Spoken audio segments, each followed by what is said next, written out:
discerner sa voix au travers donc de cette méthode-là que nous allons voir ce soir par la grâce de Dieu. Alors, nous allons prier. Père, dans le nom de Jésus-Christ, tu es celui qui dirige toutes choses, tu es celui qui enseigne, tu es l'enseignant par excellence. Merci, Éternel des armées, ce soir de manifester encore ta gloire. Merci de ce que le cœur de quelqu'un s'ouvre, le cœur d'une personne s'ouvre au travers de cette série d'enseignement, de ce temps d'enseignement. Je prie au nom précieux de Jésus-Christ qu'il en soit ainsi. Que Dieu soit grandement loué, magnifié et exalté au nom précieux de Jésus-Christ. Alors, Dieu parle, oui, mais le plus important, c'est de discerner sa voix. Et ce soir, nous parlons du discernement de la voix de Dieu par les désirs. Oui, ça semble un peu bizarre parce que quand on parle de désir en même temps, bon, beaucoup se disent, ok, les désirs, oui, j'ai des désirs. Tout le monde a des désirs, effectivement. Mais la chose ici est de discerner le type de désir, ou je dirais pas le type, mais surtout la source de ce désir-là. Parce que les désirs, c'est normal que vous en ayez, mais c'est savoir discerner la source de ces désirs, c'est très important pour pouvoir comprendre ce que Dieu veut vous dire au travers donc des désirs. Amen. Alors, donc, nous irons dans le livre de Romains chapitre 15. Romains chapitre 15 au verset 23. Quelque chose doit nous interpeller donc dans ce verset. C'est l'apôtre Paul qui parlait aux Romains, d'accord? Et il dit, je vais juste commencer à partir du verset 22. Il dit, c'est ce qui m'a toujours empêché d'aller chez vous. Donc, il expliquait une situation et il dit, c'est ce qui m'a toujours empêché d'aller chez vous. Mais maintenant, j'ai terminé mon travail dans ces régions. Donc, il parlait des autres régions autres que Rome. Il dit, comme j'ai très envie d'aller chez vous depuis plusieurs années. Il dit, j'ai très envie d'aller chez vous depuis plusieurs années. La version Louis II nous dira quoi? Il dit, mais maintenant, n'ayant plus rien qui me retienne dans ces contrées et ayant depuis plusieurs années le désir d'aller vers vous. J'espère vous voir en passant quand je me rendrai en Espagne. Donc, il dit qu'il a depuis plusieurs années le désir de rendre visite aux Romains. Alors, ce désir, est-ce que c'est un désir qui vient de Paul, lui-même, de l'apôtre Paul, ou c'est un désir qui vient simplement, qui vient simplement du Seigneur, qui vient simplement de Jésus-Christ? D'accord? Et c'est là, donc, comme je disais tantôt, qu'il faille discerner véritablement la source du désir. Alors, nous avons des désirs, mais depuis que vous avez cru en Jésus-Christ, si vous avez vraiment cru en Jésus-Christ, en fait, vous avez donc maintenant deux natures.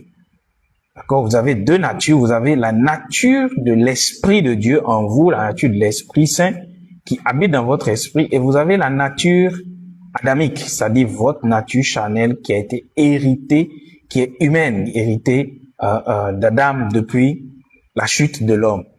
Maintenant, quand on fait recours en fait à ces deux natures, on voit que ces deux natures ont des désirs. Et d'ailleurs, l'apôtre Paul en parle toujours dans le livre de Galates. Il en parlait dans Galates. Et il disait quelque chose.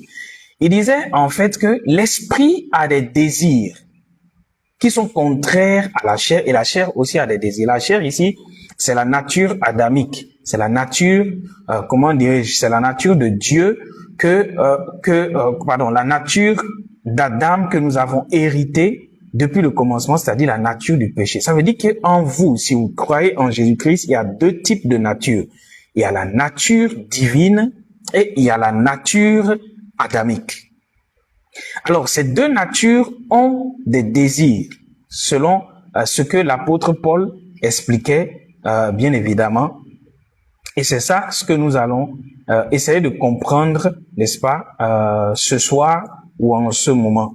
Donc, Paul, lorsqu'il parlait, il dit, j'ai le désir d'aller vers vous depuis plusieurs années. En fait, ce désir dont il parle, c'est un désir de Dieu.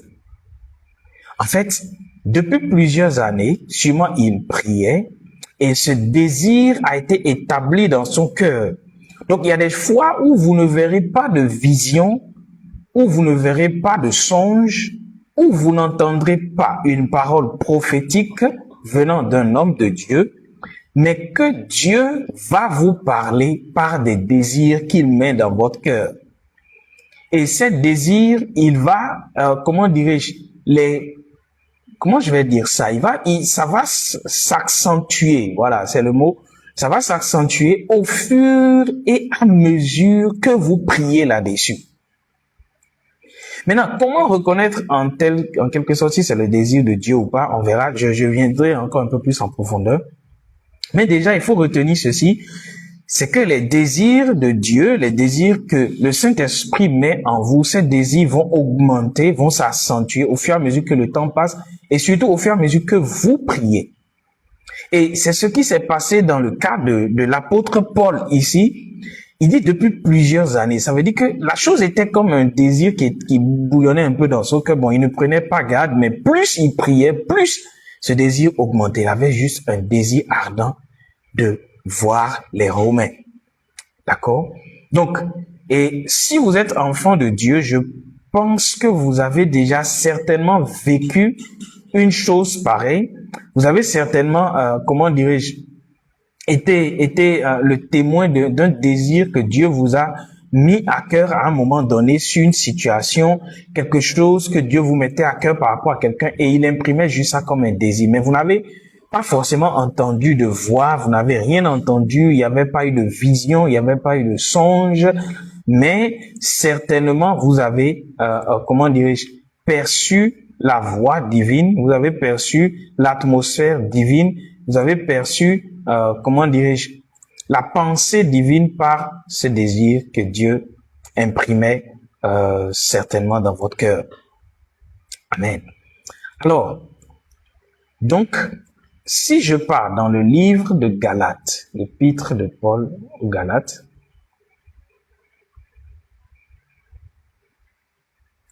l'épître de Paul aux Galates, dans le chapitre 5, vous voyez, alors, regardons ce que ça dit. Je vais voir la version Louis II. Galates chapitre 5. Verset 16, il dit, marchez selon l'esprit et vous n'accomplirez pas les désirs de la chair, car la chair a des désirs contraires à ceux de l'esprit et l'esprit en a de contraires à ceux de la chair.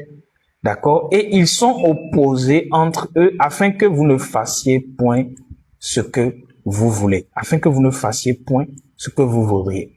Donc, l'apôtre Paul, quand il parle aux gens aux Galates ici, il dit, la chair a des désirs.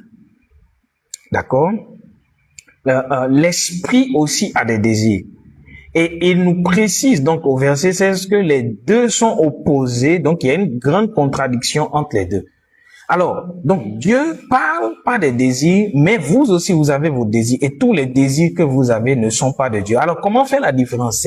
C'est tellement simple. C'est tellement simple. Comment faire la différence entre est-ce que ce désir que j'ai, un exemple, désir d'épouser quelqu'un, désir de faire ce voyage, désir d'aller à tel ou tel endroit, ce désir, comment je le reconnais s'il est de Dieu? C'est simple.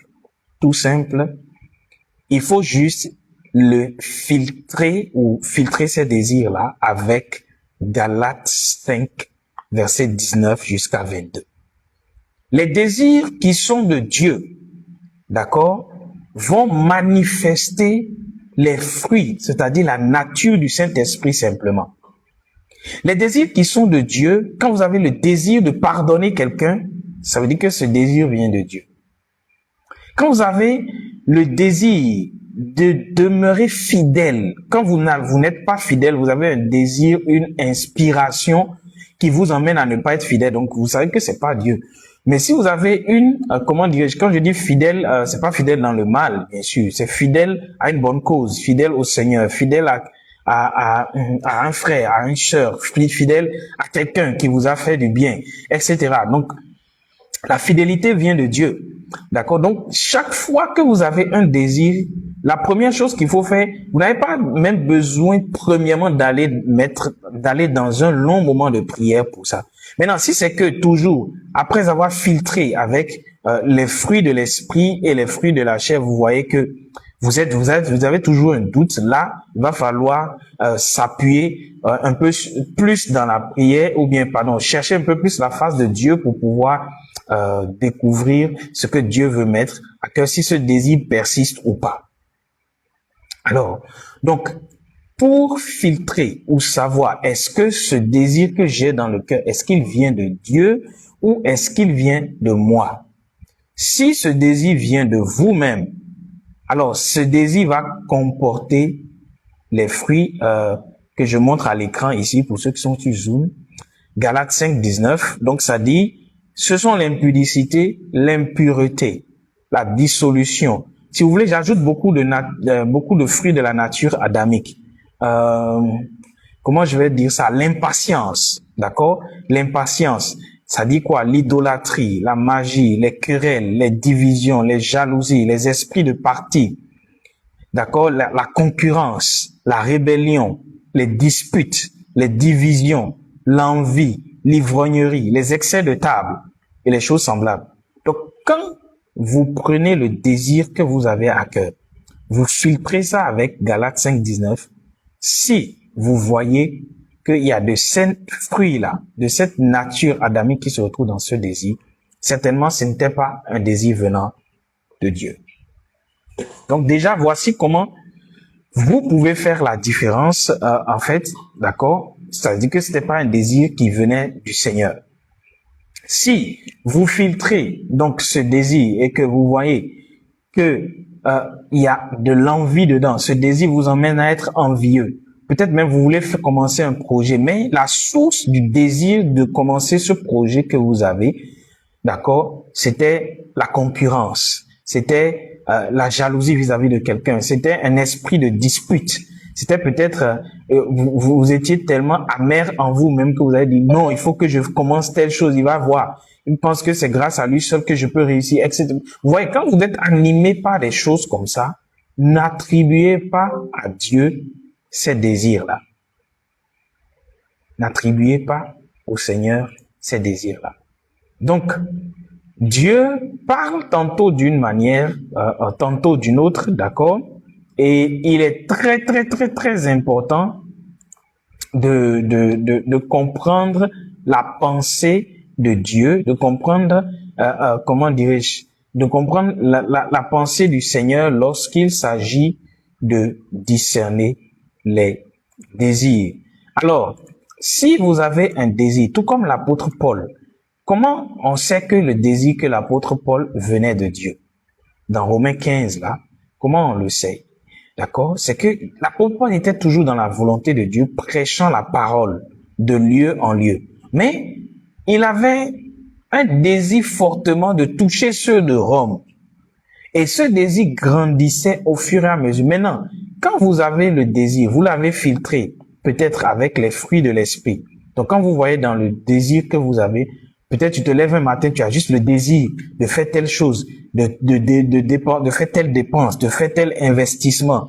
Comment tu sais que c'est de Dieu? Le désir là, tu le prends.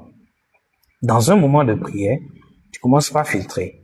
Est-ce que ce désir m'amène à manifester l'amour de Dieu? Pas l'amour qui suit d'intérêt, l'amour de Dieu en général, pas l'amour envers un homme ou une femme. Mais l'amour, pas l'amour éros, quoi, c'est-à-dire l'attirance physique, mais l'amour en général, l'amour de Dieu. Est-ce que ce désir que j'ai m'amène à manifester véritablement l'amour de Dieu?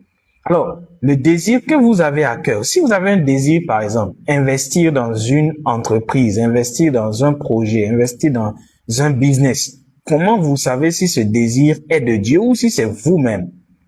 Vous prenez toujours ce désir que vous avez à l'écran ici, pour ceux qui sont sur Zoom, vous voyez, ça me dit, le fruit de l'esprit, c'est l'amour, le fruit de l'esprit, c'est la joie, c'est la paix, c'est la patience.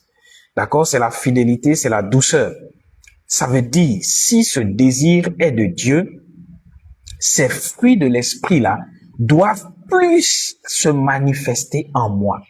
Quand je me mets à appliquer ou bien à agir sur ce désir, ça veut dire que si ce désir, cet investissement vient de Dieu, les choses de l'Esprit Saint grandiront en moi.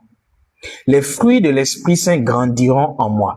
Si le désir que vous avez vient du Seigneur, ça va vous faire grandir dans le Seigneur. Retenez encore ceci.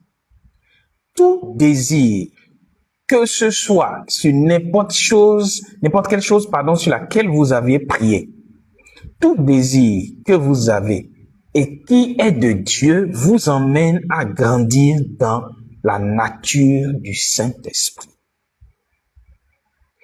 Que ce soit sur le plan financier, marital, spirituel, physique, quelle qu'en soit en fait la provenance, n'est-ce pas, la provenance du désir ou bien le domaine dans lequel vous voulez appliquer ce désir, si ce désir est véritablement de Dieu, ce désir va vous emmener à grandir dans les choses de l'esprit. Donc, tenez-vous prêts, bien-aimés. Dieu ne parle pas tout le temps. Il y a des fois où vous aurez des songes, il y a des fois où vous aurez des visions, il y a des fois où il n'y aura rien de tout ça, mais vous vous réveillez simplement, vous aviez prié sur quelque chose, et puis, plus vous priez, plus vous voyez qu'un désir est établi dans votre cœur. Je le redis et je le redis encore, plus vous priez, plus les désirs de Dieu sont enracinés dans votre cœur. Si vous devez effectuer ce voyage, vous avez juste le désir de voyager. Est-ce que vous voulez savoir si c'est de Dieu? Si c'est de Dieu, comment vous le savez? Prenez du temps, commencez à prier, Seigneur, ce désir, je te le soumets. Est-ce qu'il vient de toi? Et tu pries aujourd'hui, tu pries demain sur ça, tu pries après-demain. Tu en fais une prière constante. D'accord? Plus tu pries, si c'est de Dieu, tu vas voir que le désir là persiste, ça persiste. Ça devient plus fort dans tes moments de prière. Ça prend plus d'ampleur. Amen. Est-ce que quelqu'un qui suit est béni ce soir?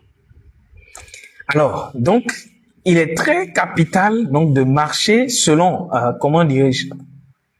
les désirs de Dieu, marcher selon la pensée de Dieu pour accomplir les désirs de Dieu. Donc, prenez par exemple la douceur. Est-ce que c'est Dieu qui me conduit, ce désir que j'ai? Si par exemple tu as un désir et que tu dis oui, Dieu m'a mis telle chose à cœur, j'avais telle chose à cœur, ce désir divin doit t'emmener à manifester de plus en plus de douceur. Tu dois pas être violent, brutal. D'accord? Parce que l'esprit de Dieu n'est pas violent, l'esprit de Dieu n'est pas brutal, c'est un esprit de douceur. Si le désir que tu as vient vraiment de Dieu, ça doit produire en toi de la patience. Si par exemple, tu veux commencer un projet, tu rencontres un partenaire de business, d'accord, tu dis oui, celui-là, vraiment, il a l'argent qu'il faut. Et puis tu es pressé, c'est-à-dire tu ne prends pas du temps, tu es impatient. L'impatience là montre que ce désir-là n'est sûrement pas de Dieu. Parce que Dieu n'est pas impatient. Dieu est patient. Donc, bien aimé, c'est tout simple. Voici le premier niveau, donc, pour jauger si tel désir est de Dieu ou pas, ou s'il n'est pas de Dieu. Vous le savez par le fait que vous puissiez le filtrer par les œuvres de la chair et par les œuvres, la nature du Saint-Esprit. D'accord? Alors, lorsque nous prenons, Philippiens 2, verset 13. Philippiens 2, verset 13. Philippiens 2, verset 13. Alors, qu'est-ce que Paul dit? Comment est-ce qu'on peut savoir si, donc, le désir qu'on a est de Dieu? La réponse, une autre réponse de Paul se trouve dans Philippiens chapitre 2 au verset 13. Alors, il dit, verset 12-13, il dit, ainsi, mes bien-aimés, comme vous avez toujours obéi, travaillez à votre salut avec crainte et tremblement, non seulement comme en ma présence, mais bien plus encore maintenant que je suis absent. Car c'est Dieu qui produit en vous le vouloir et le faire selon son bon plaisir. Donc, il dit, c'est Dieu qui produit en vous le vouloir et le faire selon son bon plaisir. Quand on prend la version parole de vie, ça dit, c'est Dieu qui travaille en vous et il vous rend capable de vouloir et de faire les actions qui lui plaisent. Donc, ça veut dire que quand un désir vient de Dieu, vous allez voir que vous avez la capacité. Comment on peut naviguer dans une saison et savoir est-ce que c'est la bonne chose à faire pendant cette saison? Vous êtes dans une saison actuellement. Vous savez, les saisons changent. Et quand les saisons changent, les priorités changent, les désirs changent. Et comment reconnaître si ce que je suis en train de faire maintenant là, est-ce que c'est la bonne chose pendant cette saison? Est-ce que c'est vraiment la bonne priorité? En fait, je vous donne un exemple. Vous allez voir que quand vous étiez né de nouveau, quand vous aviez cru au Seigneur premièrement, il y a certaines choses qui étaient comme des désirs dans votre cœur. Parfois juste le désir de lire plus la parole de Dieu, lire plus la Bible, méditer plus sur la parole. Parce que chaque saison vient avec des désirs précis. Parce que quand Dieu parle, il vous mettra à cœur des désirs. C'est-à-dire, quand vous êtes dans la saison, par exemple, du mariage, d'accord, vous aurez le désir pour la chose augmente. Ça prend plus d'ampleur. Donc, ne négligez pas les désirs que vous avez. Maintenant, si vous avez un désir, vous voyez que ce désir est malsain. Ça veut dire que soit, Satan sait que c'est le bon moment et il essaie de pervertir vos pensées pour que vous ratiez ce que Dieu a prévu en réserve pour vous. Donc, comment est-ce que je sais ou comment est-ce qu'on peut savoir si c'est le bon moment pour quelque chose? Vous le savez simplement par le fait que ce désir grandit dans vos cœurs, dans votre cœur au fur et à mesure que la saison est présente. Qu'est-ce que je veux dire par là? Si vous avez, je parle peut-être à quelqu'un qui me suit. Si par exemple, vous avez déjà passé l'étape du baccalauréat, d'accord? Vous allez voir que quand vous êtes en classe de terminale, il y a un désir qui est par exemple dans votre cœur, c'est comment réussir à votre examen. Comment dirais-je? Vous avez des désirs qui sont différents de quelqu'un qui par exemple est à l'université, quelqu'un qui est par exemple au cours primaire. C'est normal parce que la saison par laquelle vous passez, elle impose certaines choses et ces choses vont briguer les désirs que vous avez. Et même dans la marche avec Dieu, il y a des temps pour chaque chose. Il y a des temps où vous avez un désir spécifique pour certaines activités spirituelles. Il y a des fois, vous savez dans votre cœur que vous devez faire plus de sacrifices. Il y a des fois, vous savez que vous devez faire plus d'offrandes. Il y a des fois, vous savez que vous devez peut-être plus jeûner. Il y a des fois, vous savez que vous avez le désir de faire des veillées de prière. Vous-même, pas en groupe, ça dit, il y a des saisons comme ça où vous sentez le désir de faire des veillées de prière. Ça veut dire que c'est la saison pour ça. Parce que la Bible dit dans Philippiens 2:13 ici que Dieu produit en vous le vouloir et le faire selon son bon plaisir. Mais ce vouloir et le faire est conditionné selon un timing donné. C'est pourquoi dans la marche de chaque personne, tout change. Vous voyez, ce que Dieu m'a dit, par exemple, il y a 5 ans, même si c'est encore valable aujourd'hui, ça n'a plus la même priorité. Ah oui. Donc, ce que Dieu vous dit aujourd'hui n'aura pas la même priorité que ce qu'il vous dira dans une semaine, dans 2 mois. Quand bien même, le principe peut toujours s'appliquer. Si par exemple, vous avez découvert maintenant qu'il faut jeûner, vous vous êtes habitué au jeûne, d'accord? Oui, le jeûne est un principe, mais le jeûne, il y a des moments où il y a des saisons où Dieu vous mettra ça à cœur de façon express. C'est comme si vous avez le fardeau de jeûner. Il y a des moments où ce ne serait pas le cas. Vous savez que vous pouvez jeûner, mais vous n'aurez pas vraiment le fardeau. Donc, chaque fois que le Seigneur, en fait, le Seigneur veut vous utiliser, veut vous parler, d'accord, il va implanter de ces désirs-là dans votre cœur. Maintenant, il y a quelque chose à propos de ces désirs, c'est que c'est pas Dieu qui, comment dirais-je, qui détermine la suite, c'est vous qui nourrissez ce désir. Tout comme vous pouvez nourrir les désirs charnels, vous pouvez aussi nourrir les désirs spirituels, les désirs saints que Dieu établit ou bien met dans votre cœur. Je vous donne un exemple. Lorsque vous avez faim, vous sentez l'odeur, un exemple, d'une pizza. Vous décidez de vous focaliser sur ça. Quand vous vous focalisez sur ça, si vous voulez nourrir ce désir, vous vous rendez peut-être à l'endroit où la pizza est faite et peut-être de façon graduelle, vous commencez par rassembler vous-même les ingrédients pour vous faire une pizza. Ça veut dire quoi? Ça veut dire que la chose est venue sous forme d'odeur vers vous, mais c'est vous qui avez nourri, c'est vous qui avez investi dans ce désir de manger la pizza. Donc, vous avez fait des actions pour ça. Spirituellement, c'est la même chose. Lorsque vous voulez grandir dans certaines choses, dans un don, dans une capacité avec le Saint-Esprit, vous devez intentionnellement nourrir cela, arroser cela. Donc, ça veut dire que vous, les désirs que le Saint-Esprit vous met, même si c'est un petit désir que vous avez reçu qui vient de lui, c'est à vous de nourrir, c'est à vous de travailler, c'est à vous d'attiser cela. Donc, il dit que Dieu produit en vous le vouloir et le pouvoir, c'est-à-dire le vouloir et le faire. Il vous donne le désir, le vouloir ici, c'est que il vous donne la volonté de faire la chose et le faire, c'est le désir. Il vous donne aussi le désir de le faire. Vous voyez, bien aimé. Donc, c'est très capital de comprendre ces choses-là et de voir à quel point Dieu peut simplement vous accorder la grâce, n'est-ce pas, de grandir dans sa puissance et dans sa présence.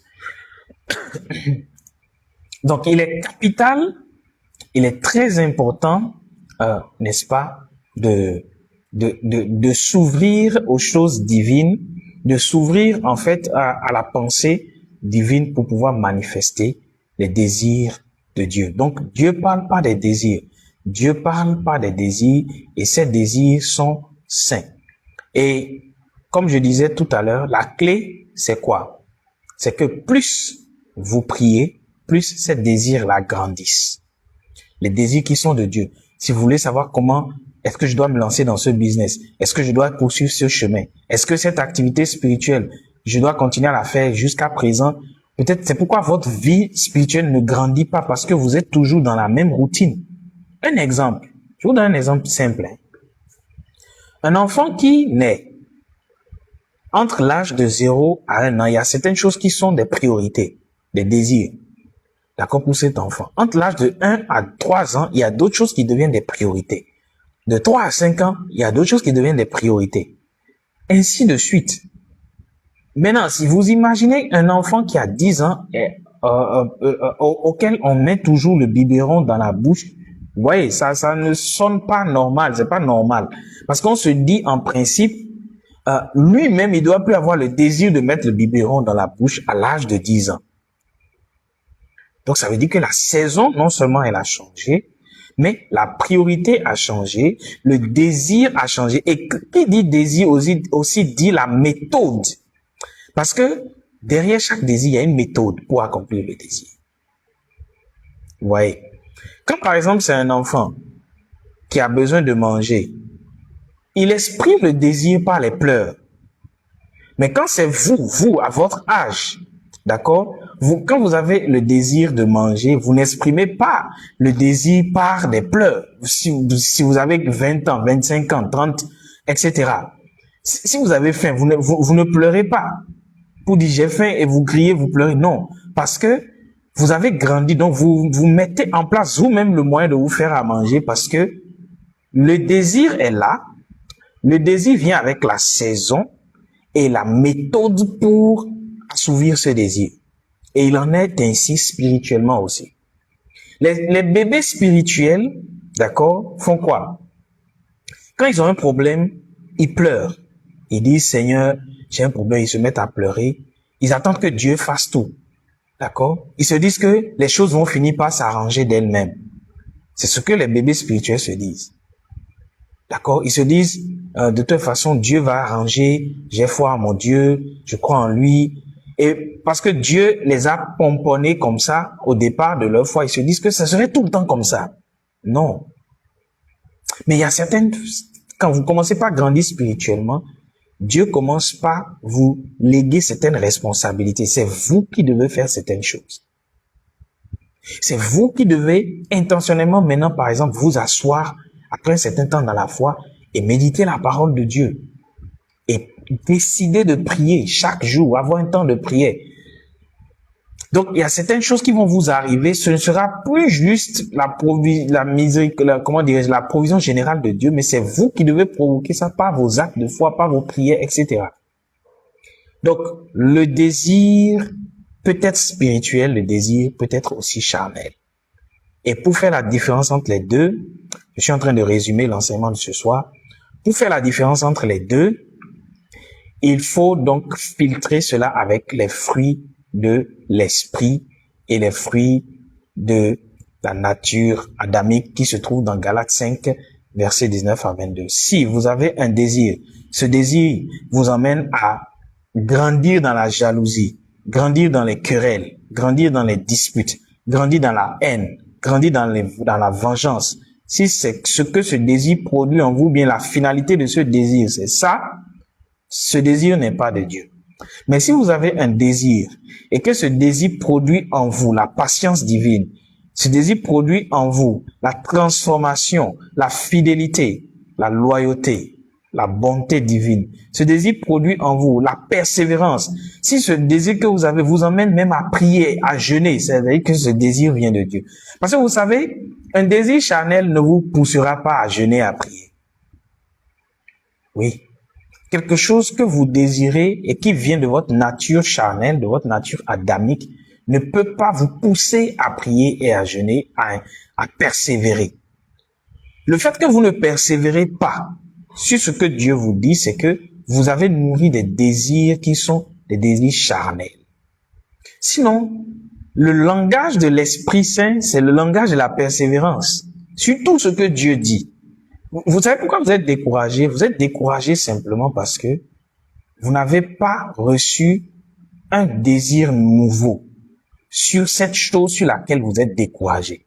Vous n'avez pas reçu une parole de la part du Saint-Esprit sur cette chose sur laquelle vous êtes découragé. Je veux dire une parole nouvelle. Parfois, vous savez que Dieu vous a peut-être donné une parole prophétique. Vous savez que oui, le Seigneur m'en avait parlé, j'avais eu un songe, j'ai même rêvé, on m'a prophétisé, mais depuis un certain temps, vous ne voyez pas cette chose s'accomplir. Pourquoi? Simplement parce que c'est vous qui devez, en quelque sorte, décider de comment est-ce que vous envisagez, n'est-ce pas, comment dirais-je, accomplir ou pratiquer c'est vous qui devez envisager comment est-ce que vous vous positionnez pour faire grandir, n'est-ce pas, les désirs, les choses que Dieu vous met à cœur. Donc, le désir de Paul est venu comme une petite semence, ce désir d'aller voir les Romains. Mais quand vous lisez l'histoire, le livre des Actes, vous allez voir que Paul avait eu le désir. Paul, il a précisé quand on lit ici, Romains 15, verset 23. D'accord? Il avait eu le désir depuis plusieurs années. Vous pouvez voir à l'écran pour ceux qui sont sur Zoom. Ayant depuis plusieurs années, le désir d'aller vers vous. Donc, on ne sait pas combien d'années. Quand il dit plusieurs années, bon, je me dis minimum 2 ans. Quand on dit déjà plusieurs, c'est plus qu'une. Prenons même les 2 ans. Donc, pendant 2 ans, chaque jour, il se réveillait avec le désir d'aller voir les gens de Rome. Et ce désir venait de Dieu parce que il priait plus. D'accord? Comment dirais-je? Il avait ce désir-là. Maintenant, quand vous lisez le livre des Actes, vous allez voir que ça a été toute une bataille pour que Paul entre dans Rome. Il est rentré dans Rome en tant qu'esclave, en tant que prisonnier. Ça veut dire que quoi? Ça veut dire que Dieu peut vous mettre le désir à cœur, mais les principes de la foi, les principes du combat spirituel, les principes de la persévérance ne sont pas annulés. Ces principes ne sont pas annulés. Amen. Donc, les désirs mondains, les désirs de l'orgueil de la vie, Les désirs, ces genres de désirs-là ne sont pas les désirs du Saint-Esprit. Si vous vous réveillez, par exemple, et votre objectif, c'est de comment vous allez devenir, comment est-ce que vous voulez, vous avez un esprit de compétition, vous voulez devenir celui qui est le plus, le plus beau de votre région, vous voulez, c'est-à-dire vos désirs sont centrés sur des choses charnelles. Quand vos désirs sont centrés sur des choses charnelles, des choses qui n'ont pas une valeur éternelle, sachez que ce n'est pas Dieu qui est en train d'orchestrer ces désirs. Donc, je reviens sur mon résumé, je le reprends à nouveau, j'avais un peu dévié. Alors, pour savoir si ce désir que vous avez à cœur vient de Dieu ou pas, première chose, allez dans Galates 5, versets 19 à 22 et filtrez ces désirs avec les fruits de l'esprit et les fruits de la nature adamique. Si vous avez donc un désir, prenez ce désir, essayez de voir si au niveau de ce désir, est-ce que ça m'amène à jalouser? Est-ce que ça m'amène à développer un esprit de vengeance? Parce que l'Esprit de Dieu ne développe pas un esprit de vengeance. Donc si vous avez ce désir dans votre cœur et que vous avez la vengeance derrière ça, ce désir ne vient pas de Dieu. Donc voici la première étape pour filtrer si un désir est de Dieu ou s'il ne l'est pas.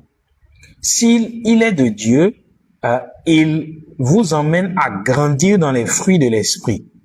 Tout désir qui vient de Dieu vous emmène à grandir dans les fruits de l'esprit, persévérance, amour, bénignité, fidélité, etc. Deuxième chose qu'il faut retenir donc de cet enseignement, de l'heure de salut de ce soir, il faut comprendre que lorsque un désir vient de Dieu, il peut faire plusieurs années dans votre cœur. Il peut durer, il peut prendre c'est-à-dire Dieu est tellement patient que tous les projets qu'il a pour vous là, il prend le temps. Vous allez penser que c'est fini, etc. Mais c'est des projets, c'est des choses qui sont là, qui ne font que revenir à chaque fois. D'accord? Vous allez voir, il y a certains parmi vous qui peut-être m'écoutez ce soir. Dieu vous a mis, par exemple, n'est-ce pas, des rôles, des choses à faire, par exemple, pour soutenir cette vision. Je parle de la vision mission par l'esprit. Mais vous allez voir que vous avez tendance à ignorer peut-être, vous avez tendance à mettre ça de côté. Il y a des choses que vous êtes censé recevoir, ou bien vous allez voir que depuis des mois, des années même, je peux dire, pour certains d'entre vous, vous allez voir que ces choses-là n'ont pas quitté votre cœur. Même quand vous vous en éloignez, à un moment donné, c'est comme si la chose revient comme une petite graine dans votre cœur. C'est répétitif. D'accord? Je dis cela pourquoi? Parce que Dieu vous parle depuis, mais peut-être vous ne prenez pas garde parce que vous attendez une vision ou des choses spectaculaires pour savoir que c'est Dieu qui parle. Non. Dieu vous parle par le désir simplement. Et ce désir-là, n'est-ce pas, va déterminer le reste. Parce que si vous commencez par nourrir ces désirs que Dieu vous met dans le cœur, vous allez simplement grandir dans les choses de Dieu. Donc, les désirs de Dieu peuvent prendre du temps, ils peuvent grandir au fur et à mesure du temps. Pourvu que vous priez, plus les désirs prennent du volume, de l'ampleur dans votre cœur. Amen. Donc, voici un peu la finalité de cet enseignement. Premièrement, un désir qui vient de Dieu vous encourage à développer la nature du Saint-Esprit, les fruits de l'Esprit, le caractère de Jésus-Christ, Galates 5, 19 à 22. Et ça vous décourage à manifester les fruits de la nature adamique, c'est-à-dire jalousie, vengeance, haine, excès, violence, etc. Lorsque le désir est de Dieu, il encourage, il vous emmène à développer plus les fruits de la nature divine, de la nature du Saint-Esprit. Et deuxième chose, c'est que plus vous priez, si vous êtes toujours confus, plus vous priez sur ces désirs, plus ça prend de l'ampleur dans votre cœur. Ça peut même prendre des mois, des semaines, des mois, des années. Il y a des choses, par exemple, que Dieu a mis dans mon cœur depuis des années. Et progressivement, je tends vers ces choses. Il y a d'autres, n'est-ce pas, qui sont depuis des semaines. Et il y a d'autres, c'est juste saisonnier. Par exemple, un certain temps, il vous met certaines choses à cœur. Il vous met ça comme une priorité. Par exemple, si Dieu me parle de quelqu'un parmi vous, il me met votre cas à cœur, mais c'est saisonnier. Et c'est ce que beaucoup ne s'en rendent pas compte. Souvent, ils se disent que oui, on a le temps, il y a tout. Mais si, par exemple, je vous parle aujourd'hui, je dis, j'ai reçu telle chose à cœur vous concernant. Sachez que c'est la saison où Dieu imprime ça à cœur dans mon cœur. Et quand il imprime ça dans mon cœur, c'est que l'onction qui va avec, c'est-à-dire l'onction pour faire cette chose vient en même temps. Donc, quand Dieu imprime un désir dans votre cœur, il imprime en même temps l'onction. C'est pourquoi ça dit, il produit en vous le vouloir et le faire. Quand Dieu vous met un acte de foi à faire à cœur, il produit en même temps l'onction pour le faire. Donc, surtout, ces choses qui vous met à cœur, ne reportez pas. Parce que quand vous reportez, en fait, l'onction pour faire la chose n'est plus là. Quand bien même vous pouvez le faire plus tard, mais vous n'avez plus reçu, vous n'aurez plus cette onction et le résultat que cela devait produire, vous ne l'aurez plus. Vous voyez. Donc, si vous réveillez à cœur, vous réveillez peut-être au milieu de la nuit, vous avez à cœur d'intercéder pour quelqu'un qui vous, un ami, quelqu'un, une personne qui vous est juste venu à cœur comme ça. Faites-le à ce moment-là. Parce que c'est l'onction suit en même temps le désir. Quand c'est le temps, c'est la saison, le timing. Voilà un peu. Est-ce qu'il y a des questions? Est-ce que quelqu'un voudrait poser une question? Si ce n'est pas le cas, nous allons prier pour clôturer. Quelqu'un aurait-il une question? N'hésitez pas. Les questions sont bienvenues.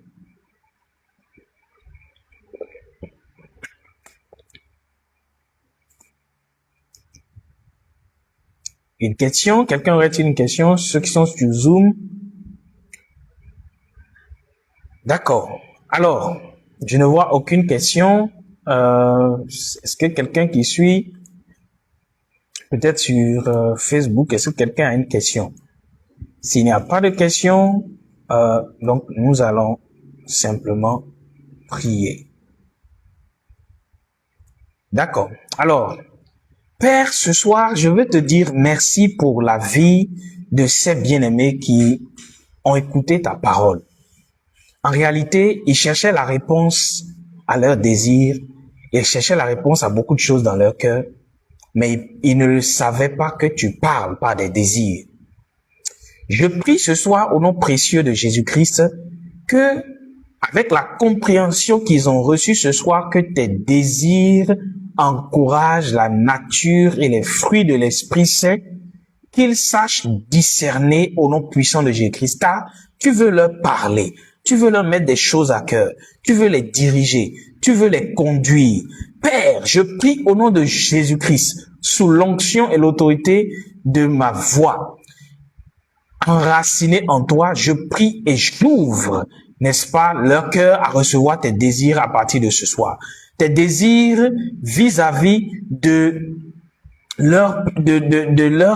personnes que tu les as mis à cœur, vis-à-vis de leur vie spirituelle, vis-à-vis de leur vie dans chaque domaine que tu leur as accordé. Je prie que ces désirs aillent crescendo, que ça grandisse au nom puissant de Jésus-Christ.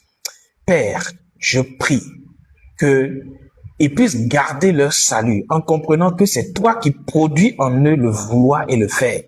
Parce que ce salut est gardé lorsque nous savons suivre les désirs que tu imprimes dans nos cœurs. Car tu n'es pas un Dieu religieux. La Bible déclare que ceux qui sont enfants de Dieu sont conduits par l'Esprit Saint. Les fils de Dieu sont conduits par l'Esprit de Dieu. Je prie et déclare et décrète au nom puissant de Jésus-Christ ce soir qu'ils soient conduits par toi, qu'ils soient conduits par ton Esprit Saint, dirigés par ton Esprit Saint. Je prie et déclare qu'il en soit ainsi au nom de Jésus-Christ, qu'ils ne ratent pas les directions divines que tu vas leur donner pour grandir dans la foi, grandir dans le salut, au nom puissant et précieux de Jésus-Christ. Que Dieu vous restaure, Dieu vous bénisse, Dieu vous fortifie, et on se retrouve vendredi soir pour l'heure du miracle par la grâce de Dieu. Amen. Demeurez bénis.